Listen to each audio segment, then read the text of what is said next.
శ్రీనివాస్ గారు మీ దగ్గర నుంచి స్టార్ట్ చేద్దాం. శ్రీనివాస్ గారు నా వాయిస్ వినిపిస్తోందండి? వినిపిస్తుందండి. ఏంటి సార్ అంటే మొన్న హనుమకొండ నిన్న వేములవాడ సభ అంటే ఎక్కడికి వెళ్ళినా సీఎం కేసీఆర్ మాట లేకుండా అసలు ఎక్కడ కూడా సభ స్టార్ట్ చేయనటువంటి పరిస్థితి. ఏం జరుగుతుంది అసలు తెలంగాణలో? ఎందుకు మీకు పదే పదే కేసీఆర్ టార్గెట్ గా కనిపిస్తా ఉన్నారు? ఎందుకు ఆయన్ని టార్గెట్ చేస్తా ఉన్నారు? గుడ్ మార్నింగ్ అండి. జీ తెలుగు న్యూస్ ప్రజానికానికి, అదేవిధంగా అక్కడ ఉన్నటువంటి యాంకర్ గారికి, ప్యానల్ వారికి. ఇప్పుడు మీరు ప్రతి చోట గమనించండి, కేసీఆర్ గారు ఇంట్లో కూర్చొని డైరెక్షన్ అయింది, యాక్షన్ ఏమో కేటీఆర్ గారు, హరీష్ రావు గారిది. ఇలా శివుడు ఆజ్ఞ లేనిది సీమైన కుట్టదు అన్నట్టుగా ఇవాళ కేసీఆర్ ఆజ్ఞలతోటి అదుపాజ్ఞలోని ఇవాళ మొత్తము ఇద్దరు కూడా బావబామ్మద్దరు కూడా పనిచేస్తున్నారు. ఎక్కడ కూడా మీరు ఇవాళ చూసినట్టయితే కాంగ్రెస్ పార్టీ ఎక్కడ దీర్ఘకాలంలో అధికారంలో ఉంటుందని చెప్పేసి ఇక కాంగ్రెస్ పార్టీకి మా యొక్క బీఆర్ఎస్ టెంట్ను వీకేసుకొని పోవాలనేది వాళ్ళకి బాగా భయం పుచ్చుకుంది. సో దానిలో వాళ్ళు ఏం మాట్లాడుతున్నారో అర్థం కాకుండా మాట్లాడుతున్నారు. 10 సంవత్సరాల కాలంలో ఈ తెలంగాణ రాష్ట్రాన్ని 100 ఏళ్ల విధ్వంసాన్ని సృష్టించారు బీఆర్ఎస్ వాళ్ళు. ఇలా కుటుంబ పాలన కేర్ ఆఫ్ అడ్రస్ గా బీఆర్ఎస్ మారింది. ఇవాళ విసికి వేసారిన ప్రజానికం ఇలా కాంగ్రెస్ పార్టీకి మాండేట్ ఇచ్చారు. కాంగ్రెస్ పార్టీ 10 నెలల కాలంలోనే 10 సంవత్సరాల కాలంలో వాళ్ళైతే ఏం చేశారో అంతకు మించి అది చేసి చూపించింది. ఇలా ఒక్కొక్క అంశాన్ని మనం తీసుకున్నట్టయితే ఇవాళ రేవంత్ రెడ్డి గారు మొన్న చాలా స్పష్టంగా అక్కడ ఇందిరా మహిళా శక్తి విజయోత్సవ సభలో వరంగల్లో చాలా స్పష్టంగా చెప్పారు. ఇలా కాంగ్రెస్ పార్టీ మేము సవాల్ మేము విసురుతున్నాం, మీరు స్వీకరిస్తారా, సిద్ధంగా ఉన్నారా అని కేసీఆర్ గారికి బహిరంగ వేదిక నుంచి ఇచ్చారు. మరి ఇంతవరకు వాళ్ళ నుంచి సమాధానం లేదు. కేసీఆర్ గారికి అసెంబ్లీకి రావడానికి భయం ఎందుకు? ఆయన అంటే ఉంటేనేమో కూర్చుని ఉంటాడు, లేకపోతే ఇంట్లో ఉంటాడు. అంటే గత 10 సంవత్సరాల నుంచి అసలు తెలంగాణలో అభివృద్ధి జరగలేదంటారా? 10 సంవత్సరాలు అభివృద్ధి జరిగింది ఎవరిదంటే కేసీఆర్ ఫ్యామిలీ అభివృద్ధి జరిగింది. ఏ అభివృద్ధి జరిగింది చెప్పండి? ఇలా 7,14,000 కోట్ల రూపాయల తెలంగాణ రాష్ట్రాన్ని అప్పుల కుప్పగా మార్చారు. ఇవాళ మనం చూస్తున్నాం చాలా స్పష్టంగా. అభివృద్ధి ఏం అభివృద్ధి జరిగిందండి స్పష్టంగా చెప్పండి మీరు. ఎక్కడన్నా స్పష్టంగా ఏదన్నా చూడండి. విద్యాలయాలు కూడా విద్య గాని వైద్యంలో కానీ ఇవాళ యూనివర్సిటీలో దాదాపు టీచింగ్ నాన్ టీచింగ్ కలిపి 3,000 పోస్టులు పడ్డాయి. ఆ 3,000 పోస్టులు గత 10 సంవత్సరాల్లో ఏనాడైనా టీఆర్ఎస్ ప్రభుత్వం భర్తీ చేసిందా? ఇవాళ యూనివర్సిటీ వ్యవస్థని విద్యను నిర్వీర్యం చేసింది. అక్కడ ప్రొఫెసర్ గారు కూడా ఉన్నారు, వినోద్ గారికి తెలుసు మొత్తం, గాలి వినోద్ కుమార్ గారు కూడా ఉన్నారు. అన్నయ్య అంటే విద్యా వ్యవస్థని ఎలా ఎంత భ్రష్టు పట్టింది ఉండే, ఎంత ఇంపార్టెంట్ ఇవాళ విద్యాలయాలు కూడా మేము ఏం చేస్తున్నాం, ఇంటిగ్రేటెడ్ గురుకులాన్ని మేము స్టార్ట్ చేస్తున్నాం నియోజకవర్గానికి ఒకటి.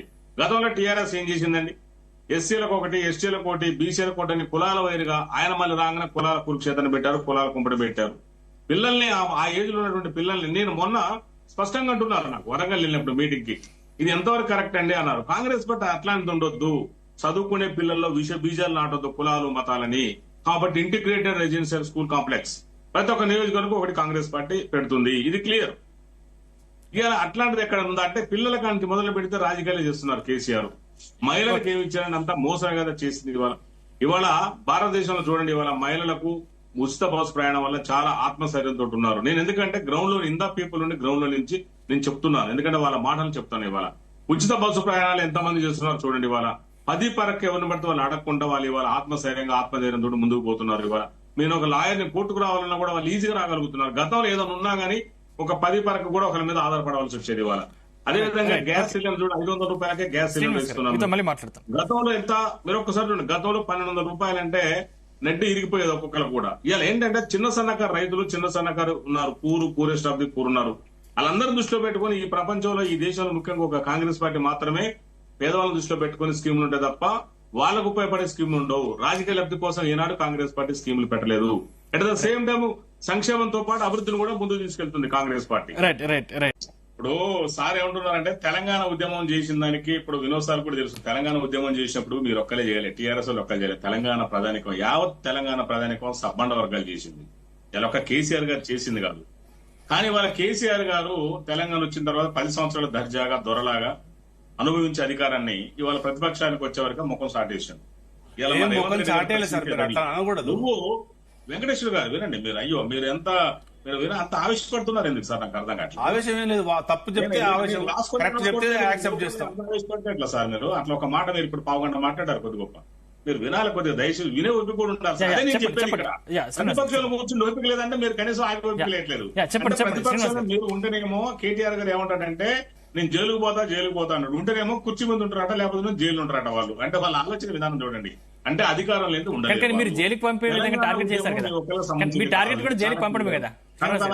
ఒక్క నిమిషం వెంకటేశ్వర గారు, మీరు మాట్లాడొద్దు ఇంకోసారి. అసలు ఎప్పుడు మిమ్మల్ని మాట్లాడి నేనైతే గ్యారెంటీ చెప్తా, మీరు అసలు మాట్లాడొద్దంటే మీరు ఊరికే మాట్లాడుతున్నారు. మీ టార్గెట్ మాత్రం కేటీఆర్ జైల్లో వేయడం ఉండాలి సార్. మనం రోజు మాట్లాడటం ఒక రోజు కాదుగా, 3 ఏళ్ల సంది మీరు రాసుకోండి దయచేసి, మీకు అవకాశం ఇస్తారు కదా, నేను రాసుకుంటున్నా కదా సార్. మీరు తెలంగాణ ఉద్యమం కేసీఆర్ పేటెంట్ రైటో ట్రేడ్ మార్కో కాదు. తెలంగాణ ఉద్యమం గత 100 సంవత్సరాలుగా తెలంగాణ వెనకబడతాం. అది ఇవాళ ప్రజల్లో మొత్తం యావత్ జాతిలోని వచ్చిన ఉద్యమం అది. దాన్ని మీరు చక్కగా క్లెయిమ్ చేసుకున్నారు, మేము ఏమనట్లేదు. 2 టర్ములు 10 సంవత్సరాలు పాలించారు, అయిపోయింది. ఇవాళ మీరు ఆ రోజు సోనియా గాంధీ గారి దగ్గరికి కేసీఆర్ తన ఫ్యామిలీని మొత్తం అక్కడికి తీసుకెళ్లలేదా? మీరు అది మర్చిపోతున్నారు.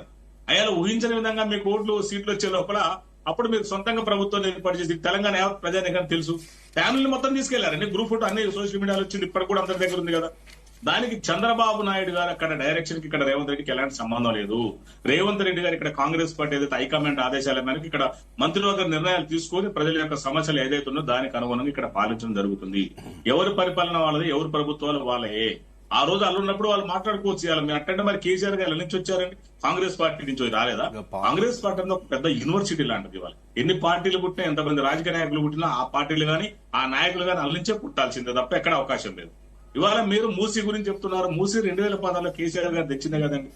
హైడ్రా అనేది ఏంటంటే ఇవాళ మీరు ఒక్కటి గమనించండి, తెలంగాణ రాష్ట్రంలో దాదాపు 10 సంవత్సరాల కాలంలో 80% హైదరాబాద్ కబ్జా అయింది. ఇది చాలా స్పష్టంగా చెప్తారు. 80% భూములు, ప్రభుత్వ భూములు, 80% ప్రభుత్వ భూములు కేవలం 10 సంవత్సరాల కాలంలోనే అయింది, మొత్తం కబ్జా అయిపోయింది. ఇలా హైదరాబాద్ ఉప్పల్ గానీ, ఉప్పల్ బాగా అక్కడ నేను కూడా స్వయంగా తిరిగి చెప్తున్నాను, అవి మొత్తం కూడా కేసీఆర్ కాలనీ, కేటీఆర్ కాలనీ, కవితమ్మ కాలనీలు ఉన్నాయి. ఇవాళ బీఆర్ఎస్ వాళ్ళ పేరుతో కాలనీలు వెలిసినాయి, వాళ్ళకి రియల్ ఎస్టేట్ ఉపాధి చేశారు. మీరు ఇవాళ మీరు అలా లోపలికి తీసుకొచ్చి బిల్డింగ్లు కట్టించారు.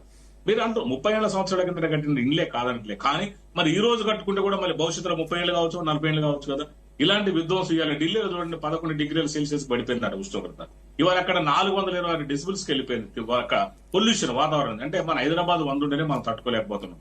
మరి అక్కడ 426 అంటే 11 డిగ్రీల ఉష్ణోగ్రత. మీరు అంటే భవిష్యత్తులో ఇది హైదరాబాద్ నగరాన్ని 4th సిటీ చేయాలి. హైదరాబాద్ మనం పోటీ పడేది కూడా ప్రపంచంతో రేవంత్ రెడ్డి గారు చాలా స్పష్టంగా చెప్తారు. ఎందుకంటే మనకు అంత సోర్సెస్ ఉంది. ఇవాళ ప్రపంచంలో ఇలా రామోజీ ఫిల్మ్ సిటీ కావచ్చు, ఏదైనా కావచ్చు, వాస్తవం చెప్పాలంటే ఇవాళ మొత్తము పెద్ద పెద్ద సినిమాలు, కంప్యూటర్ సాఫ్ట్వేర్ కావచ్చు, ఆర్టిఫిషియల్ ఇంటెలిజెన్స్ కావచ్చు, ఇలా దాదాపు 40,000 సాఫ్ట్వేర్ ఐటీ హబ్ గా బయోటెక్నాలజీ కూడా ఇవాళ బాగా డెవలప్ అయిపోయింది.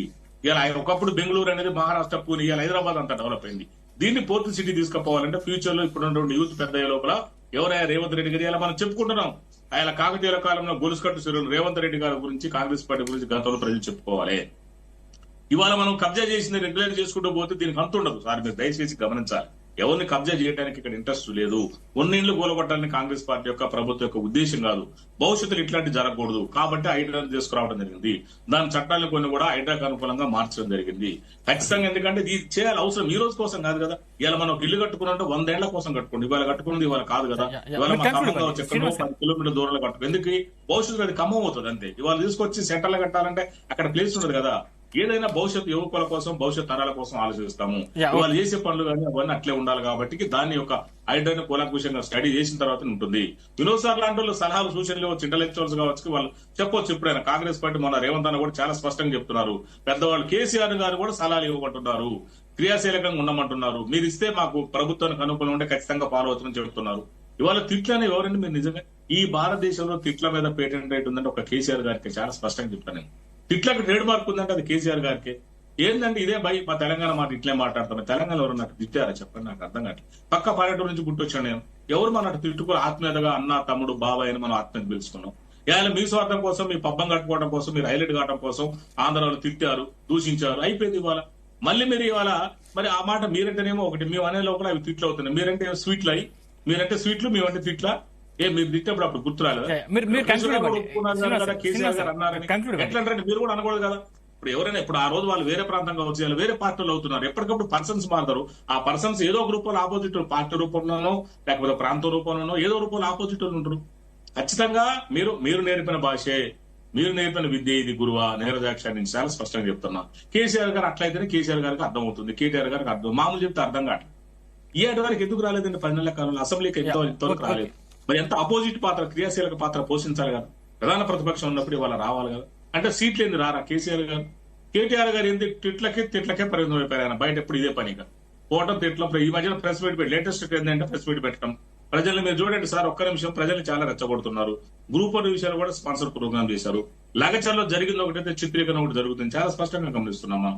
ఇలా ఏక్ పోలీస్ అన్నాడు, ఏక్ పోలీస్ అని చెప్పేసి పాపం పోలీసు సోదరుని కూడా రోడ్డు మీద తీసుకొచ్చి ధర్నాలు చేపిస్తున్నారు. నేను అడుగుతున్నా సార్ సూటిగా జీ తెలుగు న్యూస్ ప్రజానికానికి, 10 సంవత్సరాల కాలంలో కేసీఆర్ గారికి ఏక్ పోలీసు విధానం గుర్తుకు రాలేదా? 10 సంవత్సరాల కాలంలో 10 సంవత్సరాలకు ఎందుకు గుర్తుకు రాలేదు? అది ఉన్నదే, అప్పటి నుంచి ఉన్నది, ఇలా కొత్తగా వచ్చింది ఏం కాదు కదా. మరి మీకేమో ఏక్ పోలీసు గుర్తుకు రాలేదు. కాంగ్రెస్ పార్టీ వాళ్ళు రెచ్చగొడుతున్నారు, సర్పంచులు రెచ్చగొడుతున్నారు. అయ్యి వాళ్ళని పాపం మీరు ఎందుకెళ్ళి 80 ఒక ఆయన అంటే టీఆర్ఎస్ అయిన ప్రముఖ నాయకుడు 80% టీఆర్ఎస్ ఉన్నారు కాబట్టి కాంగ్రెస్ పార్టీ బిల్లు వేయట్లేదట. మరి మీరు ఎందుకు వెళ్ళా మొన్నటిదాకా? ఆ బకాయిలు పాతాయి కదండి, కొత్త ఇవాళ పుట్టే కాదు కదా.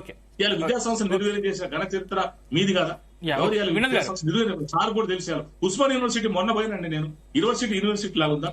కాకతీయ యూనివర్సిటీ గత 20 రోజుల కింద వరంగల్ వెళ్ళినప్పుడు అక్కడ నేను లా చేసిన క్యాంపస్ లో ఎవరు యూనివర్సిటీ లాగలేవు, నిర్వీర్యం చేసింది వాళ్ళు. ఇలా ప్రొఫెసర్లు ఎక్కడ అపాయింట్మెంట్ లేదు, అంత కాంట్రాక్ట్ బేస్ కు. కాంట్రాక్ట్ లేని బిక్కుమంటూ చేతుల ప్రాణాలు అరచేతులు పెట్టుకుని బతుకుతున్నారు. ఏమైనా గట్టిగా అంటే కూడా మనం తీసేసేటట్టుంది. ఇవాళ ఏంటంటే లోపభూయిష్ట విధానాలు. మనం చూడండి, జీవో 16 ఇష్యూ చేసిండు కాంట్రాక్ట్ బేస్ కు. దాని నిబంధనల ప్రకారం పాటించకుండానే ఆయన ఓకే చేసింది, చట్టాన్ని సవరించండు. 1994 చట్టం దాన్ని సవరించండు. అవన్నీ లోపభూయిష్టంగా. నేను ఇందాక అదే చెప్తున్నాను వెంకటేశ్వర గారికి, మీరు చేస్తున్నారు తాళం వేసి గొల్లె మరుస్తుంది అనే టైప్ లో చేస్తున్నారు. మీరు కరెక్ట్ చేయాలి, ఒక చట్టాన్ని కరెక్ట్ అమలు చేయాలి. అమలు చేసే క్రమంలో మీరు కరెక్ట్ లేదు. నోటిఫికేషన్ చేస్తున్నారు, నోటిఫికేషన్ అపాయింట్మెంట్ పరిస్థితి. అపాయింట్మెంట్ పరిస్థితి మాది అట్లా కాదు. నోటిఫికేషన్ ఖచ్చితంగా అపాయింట్మెంట్ చేసి తీరుతాం. రెడ్డి గారు జాబ్ క్యాలెండర్ ఖచ్చితంగా అది. గ్రూప్ 1 గానీ గ్రూప్ 2 గానీ అన్ని జాబులు ఖచ్చితంగా పడతాయి. ఎవరు బీఆర్ఎస్ వాళ్ళు వచ్చినా బీజేపీలు వచ్చినా ఆగదు.